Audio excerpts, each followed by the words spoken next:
అందరికీ నమస్కారం అండి.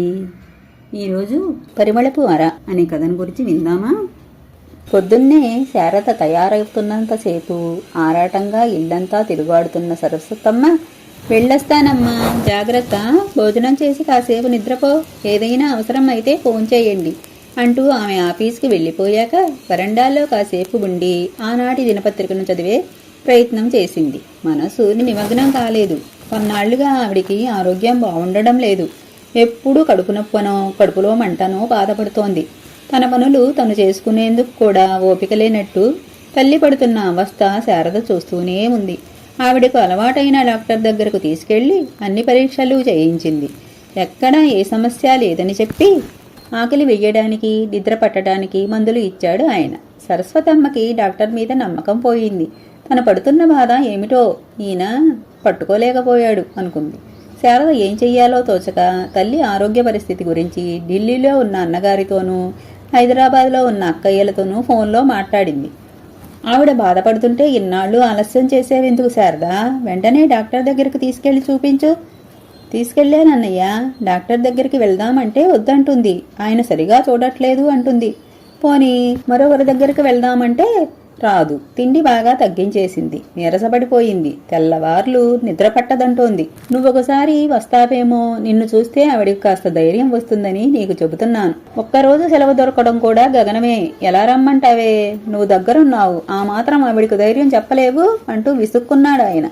లక్ష్మి అక్క, రమణి అక్క వచ్చేందుకు వీలు పడదని అశ్రద్ధ చేయక తల్లిని వెంటనే ఆవిడకు నమ్మకమున్న మరో పెద్ద డాక్టర్కి చూపించమని చెప్పారు. శారద నిట్టూర్చింది. అన్నయ్య అక్కయ్యకి తనకి వయసులో బాగా వ్యత్యాసం ఉండడం వలన ఏం చెప్పపోయినా చిన్నపిల్లవంటూ తల్లి తన మాటను కొట్టిపారేస్తోంది. వాళ్ళు వస్తే ఆవిడ సమస్య అర్థం చేసుకుంటారంటే వాళ్ళకది పట్టదు. చిన్నక్క రమణి అయితే, అమ్మ స్వతహాగా ఆరోగ్యమైనది, భోజనం సరిగ్గా చెయ్యకపోతే నీరసం రాదు, నిద్ర ఎలా పడుతుంది, ఆవిడకిప్పుడు బాధ్యతలేం లేవు, తన గురించి అయినా కాస్త శ్రద్ధ తీసుకోకపోతే ఎలా, అయినా ఊరికే ఖాళీగా కూర్చున్నా ఇలా ఏవో నొప్పులు అనిపిస్తాయి. ఇక్కడ మా అత్తగారిని చూస్తున్నానుగా, రోజు పసిపిల్లలా బుజ్జగిస్తూ ఉంటాను ఆవిడను. అమ్మని డాక్టర్కి చూపించు, కానీ ఆవిడ్ని ఊరికే కూర్చోబెట్టక, ఆవిడికి చేతనైనా చిన్న చిన్న పనులు చెయ్యని అంటూ సలహా ఇచ్చింది. మరో 4 నెలలు అలాగే గడిచాయి. శారద బలవంతంగా మరో డాక్టర్ దగ్గరకు తీసుకెళ్ళింది తల్లిని. కానీ సమస్య అలాగే ఉంది. ఆఫీస్ పని ఒత్తిడితో తల్లిని ఆవిడ మానాన ఆవిడ్ని వదిలిపెట్టింది శారద. సరస్వతమ్మ దిగులుగా ఉంటోంది.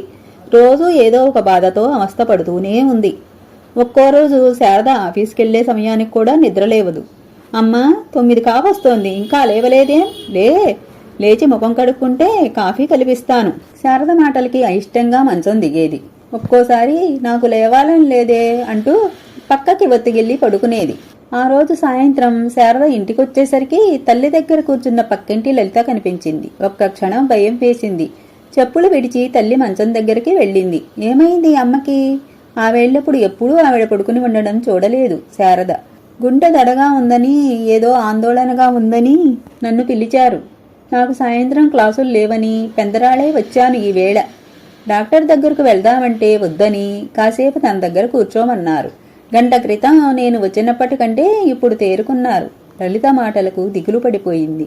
వెళ్తూ వెళ్తూ లలిత, ఆంటీ ఏదో డిప్రెషన్ ఫీల్ అవుతున్నారు, 4 రోజులు వీలైతే సెలవు పెట్టరాదు అంది శారదతో. అన్యమనస్కంగానే శారద వంటం గురించి తల్లి దగ్గరగా కూర్చొని, అమ్మా, నువ్వు దేని గురించైనా బెంగ పెట్టుకున్నావా? ఏమిటి నీ బాధ, నాకు చెప్పమ్మా, చంటి పిల్లను సముదాయిస్తున్నట్టు తల్లి చేతుల్ని అనునయంగా రాస్తూ అడిగింది. చెవరించిన కళ్ళను దాచుకునేందుకు ముఖం తిప్పుకుందా ఆవిడ.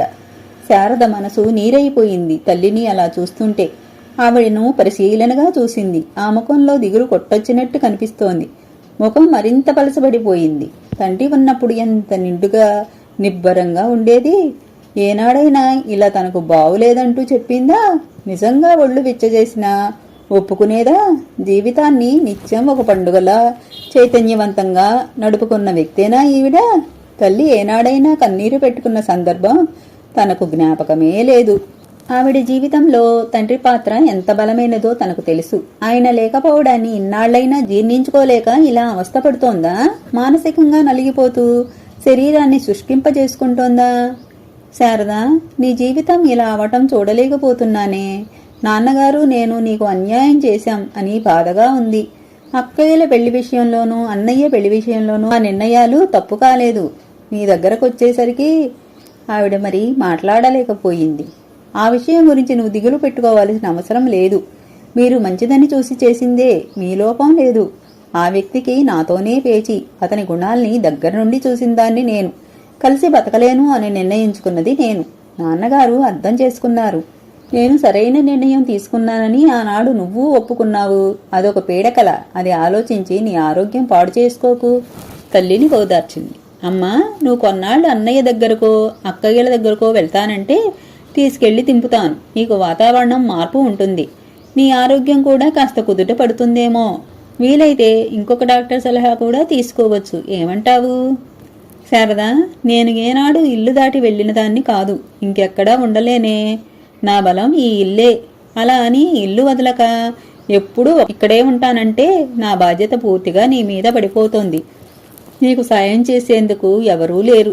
నాకు నిన్ను ఎక్కడికి పంపడం ఇష్టం లేదమ్మా. కానీ నీకు కాస్త మార్పు అవసరమేమో అని ఆలోచిస్తున్నాను.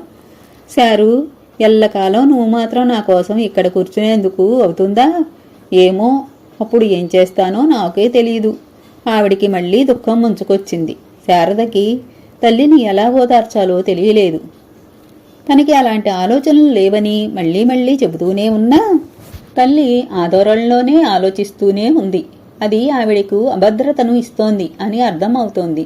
అమ్మా, ఈరోజు నీకోసం ఒక మంచి కబురు తెచ్చాను. నువ్వేమో ఇలా దిగులుగా ఉండేసరికి ఆ విషయం చెప్పడమే మర్చిపోయాను. తల్లి ముఖంలో కొద్దిపాటి కుతూహలం కనిపించింది. నిన్ను చూడాలని, వినాలని, నీతో కబుర్లు చెప్పాలని మన ఇంటికి రేపు ఒకరు వస్తున్నారు. ఎవరో చెప్పుకో. శారద మాటలకి ఆవిడ ముఖంలో కొంచెం వెలుగొచ్చింది. ఎవరు? అందావిడ తను చెప్పలేనని వెంటనే ఒప్పుకుంటూ. వాణీ వదిన వస్తోందమ్మా. కప్పుకొని నిద్రకు ఉపక్రమించబోతున్నదల్లా దుప్పటి తొలగించి లేచి కూర్చుంది ఆవిడ. ఏదైనా పని మీద వస్తోందా? నిన్ను చూడాలని, నీకోసం వస్తోంది. ఏ రైలుకి వస్తుంది, ఎన్నింటికి అనేది నాకు చెప్పలేదు. రైలు దిగి హాయిగా రిక్షా ఎక్కి ఊరు ఎంతగా మారిందో చూస్తూ వస్తానంది. పొద్దున్నే నువ్వు లేచేసరికి వచ్చేస్తుంది. హాయిగా పడుకో అమ్మా. సరస్వతమ్మగారి ముఖంలో ఆనందం దాగలేదు. నెమ్మదిగా పక్క మీదకి ఒరిగింది. నిద్రమాటేమో కాని ఆవిడ ఈ మధ్యకాలంలో ఎన్నడూ అనుభవించని ఆనందం ఆవిడని కమ్ముకుంది. ఆలోచనలు పాత రోజుల్లోకి వెళ్ళాయి. 16 ఏళ్ల సరస్వతి పెళ్ళై వచ్చేసరికి వాణి తల్లిని పోగొట్టుకుని అమ్మమ్మ ఇంట్లో అందరికంటే ఎక్కువగా ఆదరణని, ప్రేమని అందుకుంటోంది. సరస్వతికి ఆ 2 ఏళ్ల పిల్ల అందరికంటే ఎక్కువగా చేరికయింది. మొదటిసారిగా తల్లిదండ్రుల్ని వదిలి అత్తవారింటికి వచ్చిన సరస్వతి ఇంటి మీద, తల్లి మీద ఉన్న బెంగని ఆ పిల్లని చేరదీయటంలో తీర్చుకునేది. వాణికి 7-8 ఏళ్ల వయసు వచ్చేసరికి ఆమె తండ్రి మళ్లీ పెళ్లి చేసుకోవడంతో అత్తవారింట్లో పెరుగుతున్న కూతుర్ని తనతో పాటు తీసుకెళ్లిపోయాడు ఆయన. ఇల్లంతా బోసిపోయింది. సరస్వతి అయితే సొంత బిడ్డని పరాయి ఇంటికి పంపిస్తున్నంత బాధపడింది. కానీ ఆ చిన్నపిల్ల తండ్రి ప్రేమకు దూరం కావడం న్యాయం కాదని సర్దుకుంది. ఈలోపు తనకి పిల్లలు పుట్టుకురావడంతో వాళ్ల ఆలనా పాలనల్లో పడిపోయింది. వాణి సెలవులకి, పండుగలకి వచ్చిపోతూ ఉండేది. ఆ అమ్మాయి మనసులో సరస్వతి అత్తయ్య అంటే ఒక ప్రత్యేకమైన స్థానం ఏర్పడిపోయింది. ఆ అనుబంధం పెద్దయి, పెళ్ళై వెళ్లిపోయినా కొనసాగుతూనే ఉంది. తెల్లవారకుండా లేచి స్నానం చేసి వీధి వరండాలో కూర్చున్న తల్లిని చూసి శారద హాయిగా ఊపిరి పీల్చుకుంది. వాణి వస్తూనే శారద చేతుల్లోంచి కాఫీ అందుకుంటూ చెప్పేసింది. శారు, ఈరోజు అత్తయ్య నేను పొద్దున్నే పలహారం చేసి 11 గంటల ఆటకి కన్యాశుల్కం సినిమా చూసి లంచ్ బయట చేసేస్తాం. నువ్వు మాతో చేరతానంటే సెలవు పెట్టాయి మరి అంది. ఇప్పుడు కన్యాశుల్కం ఎక్కడ దొరికింది వదినా నీకు? శారద నవ్వింది. స్టేషన్ నుంచి వస్తూ ఊళ్ళో ఉన్న సినిమాల గురించి వాకప్ చేస్తే వచ్చానే శారద. నువ్వు వస్తావా చెప్పు? నాకు ఆఫీసులో ఇన్స్పెక్షన్ జరుగుతోంది, రాలేను. అయినా అమ్మ బయటకు వెళ్ళడం అంటే ఒక్క హాస్పిటల్ వరకే. నువ్వు ఇంత పెద్ద ప్రోగ్రాం పెట్టావు. శుభ్రంగా వస్తుంది. ఓపిక లేకపోవడం ఏమిటి? రోజు ఇంట్లో కూర్చోవడమేగా. ఏమత్తా, ఈరోజు మన సినిమాకి, లంచ్కి బయటికి వెళ్దాం, సరేనా? సరస్వతమ్మని ఉత్సాహపరిచింది. ఆవిడ ఆనందంగా తలూపడం చూసి శారద విస్తుపోయింది. అంతలోనే తల్లి సంతోషం చూసి మనసు నిండిపోయింది. అత్తయ్య, చిన్నప్పటి కబుర్లు నీతో మళ్ళీ చెప్పించుకోవాలని ఎన్నాళ్లుగానో ఆశ. మా అత్తగారికి కంటిచూపు బాగా తగ్గిపోయింది ఈ మధ్య. ఆవిడని వదిలి రావాలంటే కుదరదు. అదీ కాక నేను లేకపోతే ఆవిడ ఉండలేరు. ఒక్క క్షణం నేను బయటకు వెళ్ళినా గొడవ పెడతారు. మా పిన్నత్తగారిని కూడా ఈ మధ్య మా ఇంటికి తీసుకొచ్చేశాను. కొన్నాళ్లుగా అనారోగ్యంతో బాధపడుతున్నారు. అక్కా చెల్లెళ్ళు ఇద్దరూ ఈ వయసులో ఒకరికి ఒకరుగా తోడు ఉంటారని ఒప్పించాను. ఎటు ఇంట్లో అన్నీ చూసుకునేందుకు ఆయా ఒక ఆమె ఉంది. వాళ్లకు నచ్చచెప్పి 2 రోజులు వచ్చేందుకు ఏర్పాటు చేసుకున్నాను. సరస్వతమ్మ వాణి చెబుతున్న విషయాలన్నీ వింటోంది. గతాన్ని కళ్ల ముందుకు తెచ్చుకునే ప్రయత్నం చేస్తోంది. ఆ ఆలోచనలు ఆవిడకు చెప్పలేనంత బలాన్ని ఇస్తున్నాయి. మనసులో ముద్రపడిన జ్ఞాపకాలను మేనగోడలితో కలిసి తీయతీయగా పంచుకోవడం మొదలుపెట్టింది. కాలాన్ని శాసించేది తనే అన్నంత సంబరంగా ఆ 2 రోజులు రాత్రి పగళ్ళు సరిహద్దుల్ని చెరిపేసిందావిడ. వాణి మరునాడు ప్రయాణమే వెళ్తుంటే అప్పుడే సరస్వతమ్మకు దిగులు మొదలైంది. వరండాలో తీగలై సాగి పూలభారంతో అల్లుకున్న సన్నజాజుల్ని కోసి మాలకడుతూ కూర్చున్నారిద్దరూ. అకస్మాత్తుగా సంధ్య వెలుగుల్ని కమ్మేస్తూ ఆకాశమంతా మేఘాలు పరుగులు మొదలుపెట్టాయి. ఎక్కడో దూరంగా వర్షం కురవడం మొదలైనట్టుంది. అత్తా, అప్పుడప్పుడు నువ్వు మా ఇళ్లకి వచ్చిపోతూ ఉంటే మాకు బావుంటుంది. నీ చేతుల్లో పెరిగిన మేము ఎలా జీవిస్తున్నామో నువ్వు చూడొద్దా? ఉపోద్ఘాతంగా అంది వాణి. నా ఆరోగ్యం అంత బావుండటం లేదు వాణి. డాక్టర్లు ఏమీ లేదంటారు. నా బాధ ఎవరికీ అర్థం కాదు. ఉన్నారని చెప్పుకునేందుకు 4 పిల్లలు. వాడు ఎక్కడో దూరంగా ఉన్నాడు. ఉద్యోగరీత్యా తప్పదు. కానీ ఏడాదికి ఒకసారైనా కంటికి కనిపించాలని కోరుకోవడం న్యాయమైనదే కదా.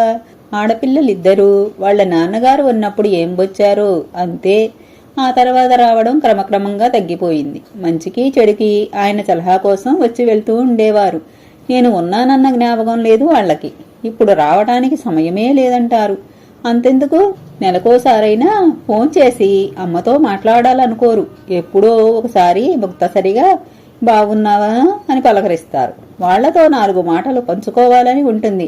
ఇంటికొస్తే దగ్గర కూర్చోబెట్టుకుని వాళ్ల పసితనపు రోజుల్ని మరోసారి మననం చేసుకోవాలని ఉంటుంది. ఏది రారే. శారదని చూస్తే దీని జీవితం ఇలా అయింది. ఈ వయసులో నాకు తోడుగా ఉండడం కోసం ఇలా అయిందా అని దిగులుగా ఉంటుంది. ఏమో, రేపు శారద జీవితంలో మంచి మార్పులు వస్తే అది ఇక్కడ ఉండడం సాధ్యమేనా? నా సంగతి ఏమిటి అని ఆలోచన. మరోపక్క అలాంటి మార్పు రావాలని కోరుకుంటూనే ఉన్నాను. ఈ పరిసరాల మీద మమకారం వదలలేకపోతున్నాను. పిల్లల దగ్గరికి వెళ్ళడానికి మనస్కరించదు. ఇవన్నీ ఆలోచించకుండా ఎలా ఉండగలను? ఇక ఏమీ మాట్లాడలేనట్లు కూర్చుండిపోయింది ఆవిడ. వాణికి ఆవిడ మనసు అర్థమైంది. అత్తా, ఈ ఆలోచనలన్నీ మానసికంగా నీ మీద ఒత్తిడి తెస్తున్నాయి. అది శరీరం మీద ప్రభావం చూపిస్తోంది. పిల్లల్ని పలకరించడం లేదని దిగులు పెట్టుకుంటే ఎలా అత్తా? శరత్ ఆ సిటీ లైఫ్లో ఎంత సతమతమవుతున్నాడో నీకు తెలియనిదా? తనున్న పొజిషన్కి ఎప్పుడంటే అప్పుడు సెలవులు తీసుకునేందుకు సాధ్యం కాదు. లక్ష్మి 2 మనవరాల్ని బేబీ సిట్టింగ్ చేస్తోంది. రావాలని ఉన్నా ఎలా కుదురుతుంది? రమణి ఉద్యోగం, పిల్లల చదువులతో ఊపిరి పీల్చుకునే వ్యవధి లేదు. రమణి కాలికి ఫ్రాక్చర్ అయి 3 నెలలు మంచం మీద ఉంది. తను కొంచెం తేరుకునేసరికి వాళ్ల అత్తగారికి బాగాలేదు. చాలా అవస్థపడుతోంది. వంట మనిషి వచ్చి రాక ఇంట్లో ఒక రకమైన ఇబ్బంది, పిల్లలతో మరికొన్ని సమస్యలు. ఆయన ఫారిన్ టూర్లతో బిజీగా ఉన్నాడు. ఆయన వైపు నుండి పిసరంత సాయం లేదు. మొన్న ఈ మధ్య కలిసినప్పుడు చెబితే ఇవన్నీ తెలిసాయి. నీకు ఈ సమస్యలన్నీ చెబితే నువ్వు బెంగ పెట్టుకుంటావని నీకు చెప్పలేదు. నీకు బాగుండట్లేదని శారద ఫోన్ చేసినా వచ్చి చూసే అవకాశం లేదని బాధపడింది. నీకు మాట్లాడాలనిపించినప్పుడు నువ్వే ఫోన్ చేసి పిల్లలతో మాట్లాడాలన్న ఆశ తీరుతుంది. పిల్లలు నీ పలకరింపుకు ఎంత సంతోషిస్తారో నేను చెప్పాలా? నువ్వంతటా నువ్వుగా వచ్చి 4 రోజులు మాతో గడిపావంటే మాకెంత బలం. శారద సమస్యలకి కాలం సమాధానం చెబుతుంది. తనకి నచ్చిన వ్యక్తి కనిపిస్తే పెళ్లికి సిద్ధపడొచ్చు. అప్పుడు మాత్రం నిన్ను చూసుకుందుకు ఎవరూ లేరని ఎలా అనుకుంటావు? మేమందరం లేమా అత్త నిన్ను చూసుకునేందుకు? నీ ఆలోచనలన్నీ అధిగమించలేని నీ శారీరక బలహీనతల నుండి పుట్టినవే. మమ్మల్ని అందరినీ ఎంత శ్రద్ధగా ఓర్పుగా పెంచేవు. మా జీవితాల్లో ధైర్యంగా సమస్యల్ని ఎదుర్కొనే బలాన్ని నువ్వు కాదు ఇచ్చింది. సరస్వతమ్మ వాణి మాటల్లో యథార్థాల్ని తెల్లబోయి వింటోంది. రమణి కాలుకు దెబ్బ తగిలినట్టే తనకు తెలీదు. ఎలా జరుపుకుందో ఆ రోజులన్నీ, ఎంత ఇబ్బంది పడిందో. తనకు తెలిసి ఉంటే సాయంగా వెళ్లేదేనా తను. ఆ తల్లి మనసు అర్థమైంది. వాణి మాటల ప్రవాహం ఇంకా సాగేదేమో, కాని పక్కింటి రమ్య పరిగెత్తుకుంటూ వచ్చింది. అమ్మమ్మ అంటూ. సరస్వతమ్మ పక్కన కూర్చున్న వాణిని చూసి నిలబడిపోయింది. ఎవరి మనవరాలు అంటూనే, రామ్మ, మీ అమ్మమ్మ నాకు అత్తయ్య అవుతుంది అంటూ రమ్మని ఆహ్వానించింది వాణి. ఆ పలకరింపుతో వచ్చి పక్కనే కూర్చుంది రమ్య. అమ్మమ్మ, మా స్కూల్లో ఒక వ్యాసం రాసుకురమ్మన్నారు. ఏదైనా ఒక కొత్త విషయం అమ్మమ్మల్ని అడిగి తెలుసుకుని రాయాలి. కొత్త విషయాలు అమ్మమ్మ ఏం చెబుతుందే రమ్య? నువ్వే నాకు బోలెడు విషయాలు చెబుతుంటావు కదా. సరస్వతమ్మ నవ్వింది.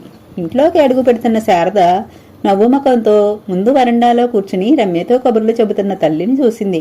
ఆవిడ చేతిలో సన్నజాజుల మాల ఎంత నాజుగ్గా, ఎంత వేగంగా మాల కడుతున్నాయి ఆ బలహీనపు చేతులు. ఆవిడ తనకుందనుకుంటున్న అనారోగ్యం కేవలం ఒంటరితనం వలన వచ్చిన మానసిక భావనేనా? 2 రోజులుగా ఆవిడలో ఎంత మార్పు! ఆ దృశ్యాన్ని కళ్ల నిండా చూస్తూ చెప్పులైనా విడవకుండా అక్కడే కూర్చున్న కూతుర్ని చూసి కబుర్లో ఆపి, శారు, కాస్త కాఫీ పెట్టి తెచ్చి పెట్టవా తల్లి అంటూ అడిగింది సరస్వతమ్మ. వద్దమ్మా, స్నానం చేసి వచ్చి కలుపుకుంటా అంటూ బలవంతంగా అక్కడి నుంచి లేచింది. ఇంతకీ నేను చెప్పగలిగే విషయాలు ఏమున్నాయో చెప్పు రమ్య. అమ్మమ్మ, మేము ఊరెళ్ళి వచ్చినప్పుడల్లా మీరు పాలు పెరుగు సిద్ధం చేసి పెడతారెందుకు? అన్నీ దొరుకుతాయి కదా, ఎప్పుడూ అడుగుదామని అనుకుంటాను. రమ్య ప్రశ్నకి సరస్వతమ్మ నవ్వుతోంది. ఇదివరకు ఇప్పటిలా ఎప్పుడు పడితే అప్పుడు, ఎక్కడ పడితే అక్కడ పాలు పెరుగు దొరికేవి కావు. అందుకే పొరుగింటి వాళ్ళెవరికైనా ఇలాంటి అవసరాలు వచ్చినప్పుడు ఒకరికొకరు సాయం అందించుకునేవారు. రమ్య ఆశ్చర్యంగా వింటున్నదల్లా, అదేమిటి, దొరకపోవడం ఏమిటి, భలే కొత్తగా ఉందే. అలా దొరక్కపోతే ఎలా? పొరుగింటి వాళ్ళు సాయం చేసి తీరాల్సిందేనా? అంత తీరుబడి ఎవరికుంటుంది?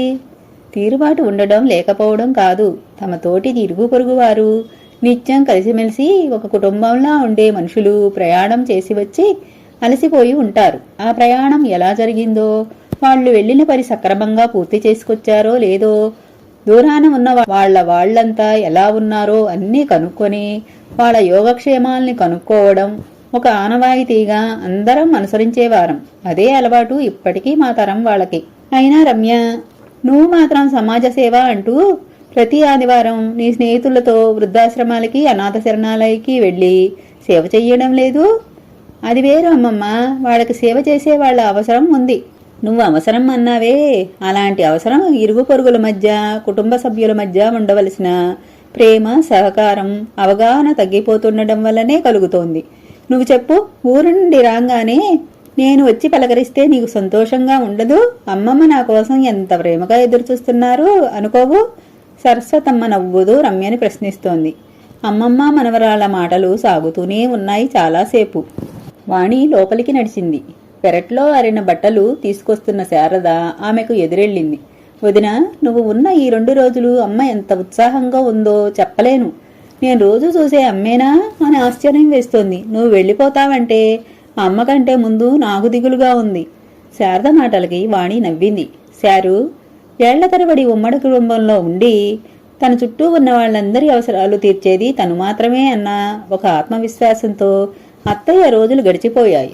నెమ్మదిగా వయసు పెరుగుతూ ఓపిక తగ్గుతుంటే బాధ్యతలు తగ్గి తనకి మామయ్యకి పరిమితమవుతూ జీవించిన రోజులు, ఆ తర్వాత మామయ్య లేని వెలితి, చుట్టూ ఆవరిస్తున్న ఒంటరితనం, శారీరక అసహాయత ఇవన్నీ ఆవిడను కృంగతీస్తున్నాయి. ఇది అందరి కథ, ఇంటింటి కథ. ఆవిడ తను చెయ్యాల్సిందేమీ లేదని, తన ఉనికికి అర్థం లేదని భావిస్తోంది. తను ఎవరికీ అవసరం లేదని అనుకుంటోంది.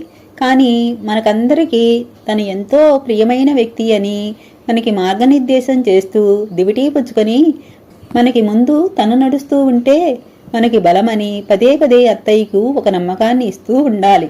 ఇది మన అందరి బాధ్యత. రేపటి జీవితాలకు మనం సిద్ధపడేందుకు ఈ అనుభవం పనికొస్తుంది. వదినా, ఇవన్నీ నువ్వు చెబితే అమ్మ ఏమంది? ఒప్పుకుందా? ఎందుకు ఒప్పుకోదు? ఒక్కోసారి అన్నీ తెలిసి మనం ఒక అయోమయంలో పడిపోతుంటాం. అలాంటి స్థితిలో ఉంది అత్తయ్య ఇప్పుడు. అంతే, తనకి ఎలాంటి అనారోగ్యం లేదని, తన మనసే తనని ఉక్కిరిబిక్కిరి చేస్తోందని అర్థం చేసుకుంటుంది. వదిన, అమ్మని ఎప్పటిలాగా చూడాలని, మనకు తెలుసున్న ఇదివరకటి అమ్మని చూడాలని ఆశగా ఉంది. నీకు అర్థమవుతోందా వదినా? శారద కన్నుల్లో ఉబ్బుకుతున్న తడి గమనించిన వాణి వాతావరణాన్ని తేలిక చెయ్యాలని అనుకుంది. శారు, చాలా సంవత్సరాల క్రితం మనమంతా తిరుమల వెళ్ళినప్పుడు అక్కడ గర్భగుడి దాటి వస్తుంటే పరిమళపు అర గురించి విన్నాం.